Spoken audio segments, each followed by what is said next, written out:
Many Canadians might be hard-pressed to know what it means to be the clerk of the Privy Council. Well, Michael Wernick had that job, and his new book does much more than explain that the clerk is the top job in the federal civil service. The book is called Governing Canada, a guide to the tradecraft of politics. Michael Wernick spent almost 4 decades in Canada's public service, working at the highest levels with 3 different prime ministers, and he joins us now from the nation's capital for this insider's view. Michael Wernick, it's good to have you on TVO tonight. How are you doing? Thanks for inviting me. Not at all. How would you characterize, let's start very generally here, how would you characterize what the role of a prime minister ideally should be? Well, as I go through in the book a little bit of what prime ministers do all day and what ministers do all day, I do unpack that a little bit, so I don't want to give away everything that's in the book, Steve. But it's a job that involves wearing several hats. The one that I focus on the most is chairing cabinet. You are the prime, you're the first minister, it's your cabinet, and driving the process of cabinet to take decisions on behalf of all of us is really one of the things that I focus on. But there are other aspects to being the prime minister. You're first minister in the federation, dealing with premiers and other levels of government. You're the head of government for Canada, and a lot of a prime minister's time is involved in international relationships with other leaders and international organizations. You're the chair of your caucus, and what prime ministers often do is tend to their team. They have 100 or more MPs, and there's a lot of caucus relations and bringing that team along and developing it. So, you know, there are different aspects to being a prime minister. You're overextended from the day you start to the day you leave, and the mindful management of your time is really one of the key skills. I want to follow up on one word that you just used there that I note over the years political people use, but if I can use this expression, don't take it the wrong way, but normal people don't talk this way. You said politicians, or the prime minister in particular, takes a decision as opposed to makes a decision, which is, I think, what the rest of us do. Why is there that distinction in politics? It's just Ottawa vocabulary that I've been steeped in. I'm not, it may be a distinction without a difference. But I mean, I think it does go to the point that the purpose of governing is to make or take decisions on our behalf. These are the people, 38 million of us, and we give about 35 of them in cabinet and about 338 of them in parliament, a mandate to decide on legislation, policies, regulations, negotiations, and so on. And it's not there to be a campus debating club or somebody's perfect model of government. It's there to take decisions and advance the country. Okay, let me get back on the path here. And that is, again, based on your experience, ideally, do we want a prime minister who sort of rolls up their sleeves and runs departments and really has the hand on the tiller? Or is it preferable to have a prime minister who is more kind of a mouthpiece for the government and sort of conveys an impression of the kind of government he or she wants to run? Well, I think the government, the face of the government is always the prime minister. It is the focal point of accountability and question period. It's the one recognizable name for most voters. You are the brand, the reputation, the image, and the most effective spokesperson for the government. And that's a lot of what prime ministers have to be good at. What I try to shed light on in the book is that apart from those 2-minute clips on question period that you might see on the news every night, prime ministers are very busy doing other things. And you know, moving things through cabinet government is one of the important ones. It takes place away from the cameras, away from the spotlight, but it's fundamentally important to our democracy. One of the things you wrote that surprised me a little bit was that you said prime ministers ought to be feared from time to time by their cabinet ministers. How come? I think that's probably true of corporate CEOs and the heads of law firms and so on, is that you, I think to move a team along, you want to feel that there are consequences for underperformance or poor behavior, and that there will be sanctions. So I think it's important to be liked and respected and, you know, to run a team effectively. But I think you want other people to worry a little bit about what you think about them. How common a phenomenon is it that the longer a prime minister is in office, the more he or she surrounds him or herself with sycophants and or yes people who tell them what they want to hear as opposed to what they need to hear? I think it's a risk that you're in a comfort zone of people that you trust and you're used to working with. And what I say in the book is that your default will be to stay with the same circle probably longer than you should. But you and I know some of the political history, and previous prime ministers have made substantial changes. Prime Minister Harper went through several chiefs of staff and many members of his inner team. Certainly, Brian Mulroney did. He didn't finish with the staff that he started with, Pierre Trudeau, and so on. So, I think what I suggest is that once in a while you pause and take a look at both the processes that you're using and the people that you're working with, and just mindfully think about it from time to time. Because each mandate is going to present new challenges in a new context. The late, great Bill Davis used to say, and in fact, he told this to Brian Mulroney when Mr. Mulroney was in deep trouble. He said, the people who get you there are not the people who will keep you there. You find that to be the case? Well, I certainly make the distinction that the people that are good at winning elections are not necessarily going to transfer in and be as effective at governing. There are people who are very good at the business of elections. Some of them come into government and find themselves in the Prime Minister's office or the offices of cabinet ministers. A lot of them do take to governing, but some of them don't. So I do want to draw a line between the skill set of winning elections, which I know nothing about, and the skill set of governing and getting decisions on behalf of the country. Okay, let me put you in a really squeamish position right now, which is to say the current Prime Minister has had the same Chief of Staff since day one, and he's now in year 6. Should he be thinking about changing that position? He should be thinking about what team he wants to use in his third mandate, and that goes all the way through the team. Does that mean he should change Katie Telford? That's really up to the Prime Minister. Yes, it is. All right, let's talk about politics and partisanship here. And I want to ask you about, and I know you get asked this all the time, about the independence of the civil service. Because, of course, there was that moment in 2015 when Justin Trudeau first became Prime Minister, and he went to the Foreign Affairs building, the Pearson building, and I mean, he got rock star treatment from public servants who are supposedly neutral. They cheered for him, they hugged him, they did selfies with him and all that kind of thing. How concerned were you that that kind of situation confirms what too many people already believe, which is that public servants prefer to have the Liberals in and the Conservatives out? I found that those scenes really unfortunate and dismaying. I know where they came from. It came from the tone more than anything of the last few years of the previous government, more than the substance. And the tone that ministers and their offices project to the public service has an impact on people's morale and energy and dedication. That doesn't make them partisan. I've worked about equally for Team Red and Team Blue. And public servants come in and work really hard to deliver services and programs that the government of the day has a mandate for. And it was important that, and it remains important that when there is a change of government, that the incoming group feels that the public service is there to give them advice and support and help them deliver the mandate that they put to Canadians. And so I was very pleased in 2015 that we went from Team Blue to Team Red in 16 calendar days with very little loss of traction. Let me ask you about the things that get governments into trouble. And you, having been there in the public service for nearly 4 decades, would have seen the kind of thing that trips politicians up. What does it tend to be? Behavior. It's usually not a policy issue. It's not bringing in some unpopular program or law or policy. That certainly can happen. And it's not always, scandal. It's just a question of projecting being out of touch, projecting being careless with public money is particularly, corrosive. Any kind of sort of being arrogant or feeling entitled to the job can be a problem. But and we've obviously seen, and this is not just in politics, but in other sectors.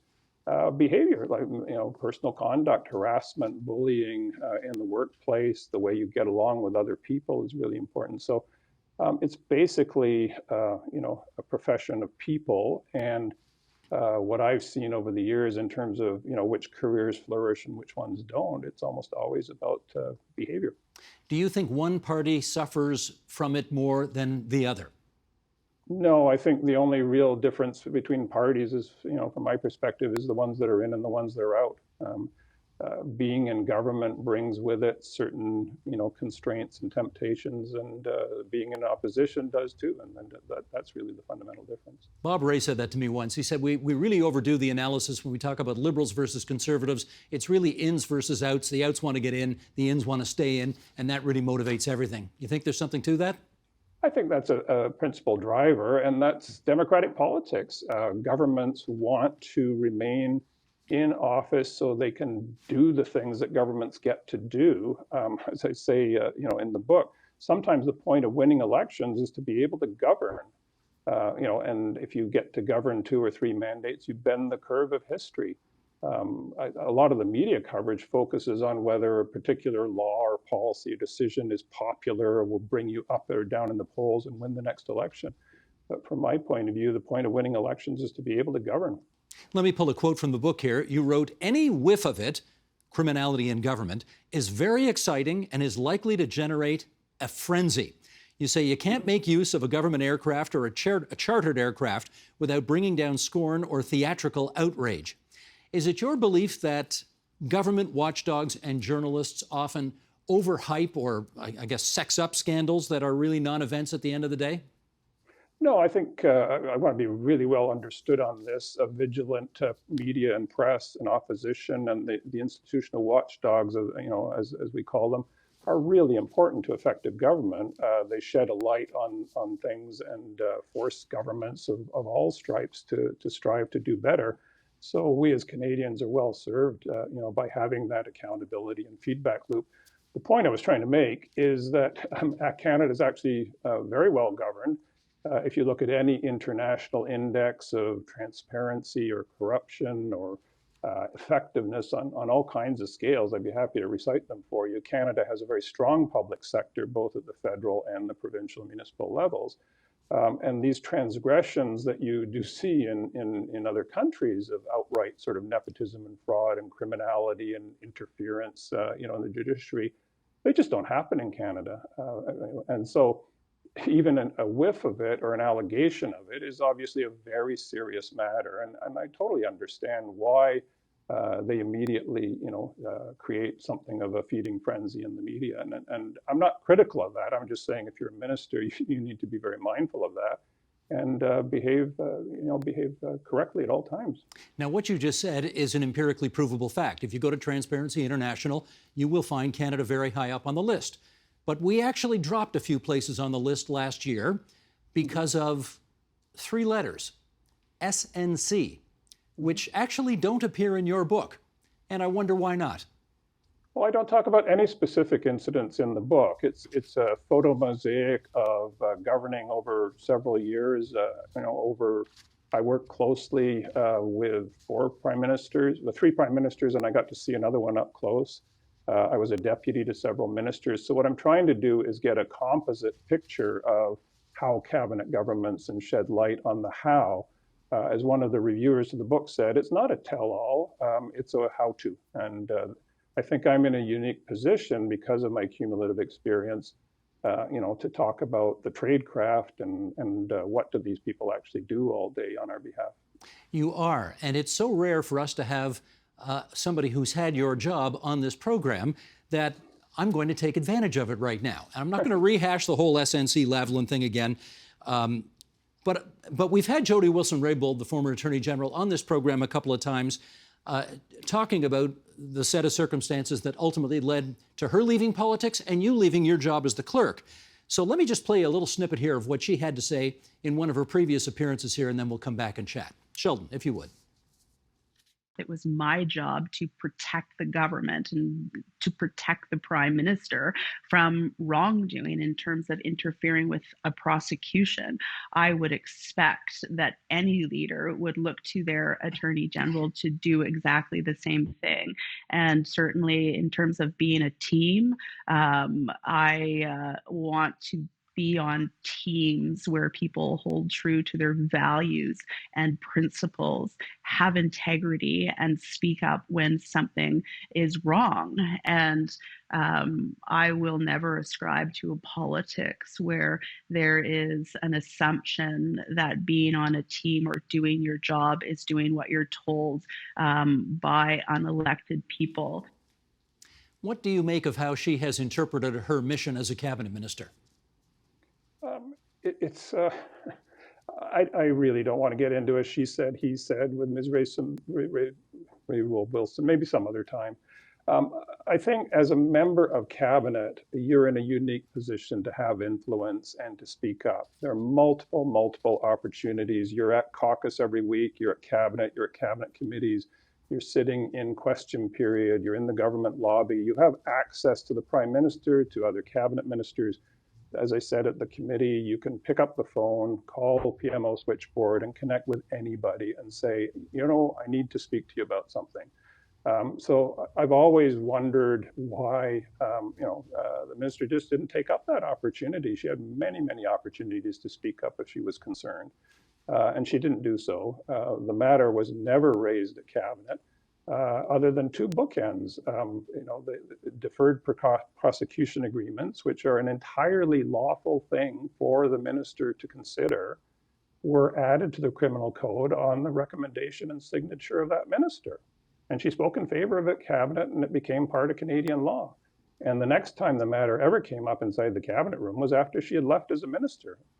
She did feel you inappropriately pressured her to side with the Prime Minister on this issue. Do you think that's an accurate characterization of your conduct? Inappropriate is, up to people like the Ethics Commissioner and others to judge. I am very comfortable that I was doing my best to do my job. And in fact, one of the things that I said at the committee, and I would repeat, is that people are trying to oversimplify what was going on. It is entirely possible to believe that I was trying to do the right thing, the minister was trying to do the right thing, her chief of staff was trying to do the right thing, PMO was trying to do the right thing, and it just led to the set of circumstances that it did. Let me ask you one last thing on this, and then we'll move on. She secretly taped your phone call. What did you think of that? Well, what's important is what the rest of cabinet thought of that and what the Liberal caucus thought of that. I think it was an improper thing for a minister to do. I think it was an improper thing for a lawyer to do. And it certainly was a violation of trust in a personal relationship with her that goes, in my case, goes back to 2006. Ever spoken to her since all that? No. Okay, moving on. This is a particularly tempestuous time in our political history. And you garnered a lot of headlines a couple of years ago when you appeared before a parliamentary committee and you expressed a lot of concern that, quote, someone's going to be shot in this country during a political campaign. And, I mean, sure enough, last week, a British member of parliament named Sir David Amess was stabbed to death at a constituency meeting. And I guess my question is, have you seen anything in the last several months that has made you less concerned about the nature of politics in this country today? Well, I spoke up on the issue the day after the Yellow Vests rally, in which people were walking around with signs, about treason and traitor, and the rhetoric was starting to bubble up. And we'd seen what had happened in France with the Yellow Vests and so on. And I had access at the time to intelligence and police reports, and I knew what was happening. I knew some of the abuse, the vile things that were being sent to ministers, particularly the women and people of color, to political staffers, videos on how to commit suicide, racist, homophobic, and misogynist sort of stuff.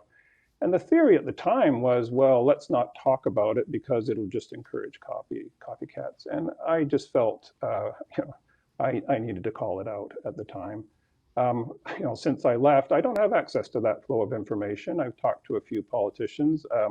They have spoken up on it, and it's spread, to people in other parties. It happens in other countries. So what I talk about in the book is there will be a price for this, in the sense that I would think twice about coming into public life, because of this, and certainly getting people to stay. in public life. So, over a course of years, there's going to be adverse selection, and that's not going to be good for our democracy.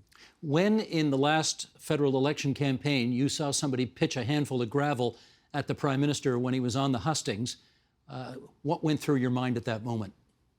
I was thinking that the personal protection detail would be extremely concerned, because if you can reach somebody with gravel, you can reach them with other things. And I think that not just the Prime Minister, but ministers, and as we're learning, constituency MPs are putting themselves in harm's way. It's just a reality that people are going to have to be very concerned about physical security of premises and buildings and vehicles, and mindful of this, going forward. What people see less of is the vile things that happen in cyberspace, and the kind of just outrageous hate speech and abuse and bullying that goes on every single day. Well, let's finish up on this. Do you think simply by doing their jobs the way that they think they need to do their jobs, and obviously that involves a great deal of interaction with the public, do you think our politicians are putting themselves in needless danger? I wouldn't say needless. I think it just is now part of the compact of going into public life, and just to be smart about it. You do get briefings on personal safety and security. This happens in private sector and diplomats and people that go into other jobs. I just think it's something, my advice to a new minister is listen carefully to the security briefings and take them seriously. And just finally for you, is there life after being the clerk? Of course. Like all Canadians, life was disrupted by a global pandemic. I've been doing some teaching, some writing, some consulting, and trying to pass on some of that experience. And I hope the book is an effective way. I wrote it mostly for students of political science and public management, politics courses, and they keep growing new ones. So hopefully the book will have a bit of a shelf life. But anybody who wants to take a bit of interest in how our unique variant of democracy works, and it's not exactly like the States or not exactly like the British television series. I wanted to get across a bit of the Canadian variant of democracy, and how it works, and what those people that we choose that will be sworn in, I gather next week, will be doing for the next few years. And we are happy to remind people that it's called Governing Canada, A Guide to the Tradecraft of Politics. And it's brought Michael Wernick to our studio virtually from the nation's capital. Michael Wernick, thanks for joining us tonight on TVO. Thanks, Steve, and thank you for your interest. The Agenda with Steve Paikin is made possible through generous philanthropic contributions from viewers like you. Thank you for supporting TVO's journalism.